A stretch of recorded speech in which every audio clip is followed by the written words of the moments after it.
గుంటూరులో నెహ్రూ నగర్లో వంగవీటి మోహనరంగ వర్ధంతి కార్యక్రమం నిర్వహించారు.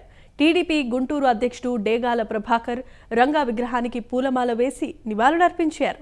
పేద ప్రజల అభ్యున్నతికై నిరంతరం శ్రమించిన వ్యక్తి రంగా అని డేగాల ప్రభాకర్ గుర్తు చేశారు.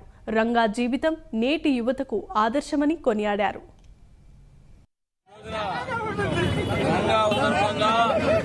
నెహ్రూ నగర్లో భారీ ఎత్తున రంగా అభిమానులు, నాయకులు, అట్లానే తెలుగుదేశం పార్టీ నాయకులు అందరూ కూడా పెద్ద ఎత్తున వచ్చి ఈ రోజున రంగా వర్ధంతి సందర్భంగా పూలమాలలో వేసి శ్రద్ధాంజలి ఘటించారు. ఈ రోజున రంగా గారంటే ఆంధ్రప్రదేశ్ అందరూ కూడా ప్రతి ఒక్కరికి పేదవారికి అండ.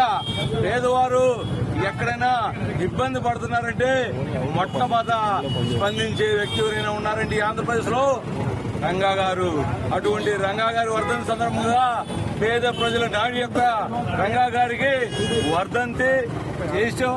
అట్లానే ఈ రోజున నెహ్రూ నగర్ లో కానీ ఆంధ్రప్రదేశ్ లో కానీ ఎక్కడ కూడా వాడన కూడా ఈ రోజున శ్రద్ధాంజలి ఘటించడానికి, ఈ రోజున ప్రతి ఒక్కరు కూడా మరి వాళ్ళ ప్రేమాభిమానాలు తెలియజేసుకోవడానికి, శ్రద్ధాంజలి ఘటించడానికి పెద్ద ఎత్తున ఉదయం నుంచి కూడా ఒక పండగ వాతావరణం లాగా శ్రద్ధాంజలి ఘటించడం కూడా జరుగుతూ ఉంది. ఆయన చేసినటువంటి కృషి, పేదల యొక్క ఆయన యొక్క అభిమానం, పేదవారు ఎక్కడున్నా బడుగు బలహీన వర్గాల యొక్క ఆయన ఒక కులానికి సంబంధించిన నాయకుడు గారు. బడుగు బలహీన వర్గాల పేదవారి యొక్క నాయకుడు వంగవీటి మోహన్ రంగా. ఆ నాయకుడు ఏదైతే మాకు మార్గం చూపించాడో ఆ మార్గంలో మేమందరం నడుచుకుంటామని చెప్పేసి వర్ధిల్లాలి రంగా గారి నాయకత్వం.